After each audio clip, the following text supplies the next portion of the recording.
Isa pang bago sa saksi, planong sampahan ng reklamo ng lokal na pamahalaan ng Cebu City ang isang SUV driver na nakabangga sa nagmamandong traffic officer.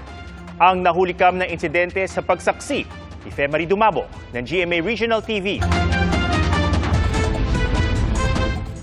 Isang karaniwang araw lang sana ito ng pagmamando para sa isang traffic personnel sa gitna ng kalsada sa Cebu City.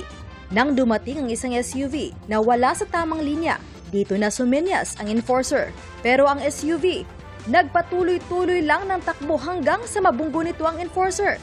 Dahil sa insidente, natumba ang lalaki pero agad namang nakatayo. Isinugod siya sa ospital at maayos na rin ang kanyang kondisyon. Nakarating sa alkalde ang insidente at naniniwalang sinadya ng driver ng SUV ang pagkakabangga. Nagkaareglo man ang driver at enforcer. Plano pa rin sampahan ng LGU ang driver. Grabe kayang ibuhat, no? I really think that it was really done with malice. Grabe naman, di naman to aksidente. Tinoyo naman do.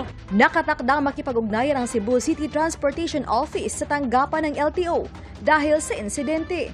Parehong hindi humarap sa media ang traffic enforcer at driver. Sa Davao City, huli sa akto ang pang-hold up ng lalaki sa isang establishment. Suot ang kanyang helmet, tila may kinakalikot pa siya sa kanyang maliit na bag. Bigla siyang pumunta sa kahera at nagdeklara ng hold up. Dahil sa gulat at takot, napilitan ng kahera na ibigay ang pera sa suspect. Sa pool din sa CCTV ang biglang pagtakas ng suspect sakay ng kanyang motor.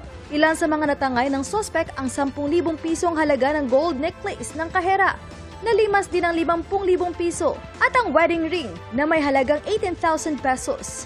Gawing atong investigation sir, and then coordinate sa about station na ay mga sa mga incident sa Mayani sir, no? Ibang-base sa description sa isa ka suspect nakita nato sa CCTV, and then nagpuha po mga copy ang ato mga investigator sir no, diya sa may Public Safety and Security Office.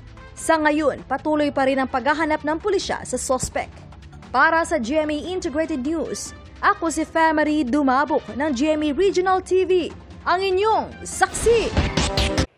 Mga kapuso, sama-sama tayong maging saksi. Mag-subscribe sa GMA Integrated News sa YouTube at para sa mga kapuso abroad, samahan niyo kami sa GMA Pinoy TV at sa www.gmanews.tv.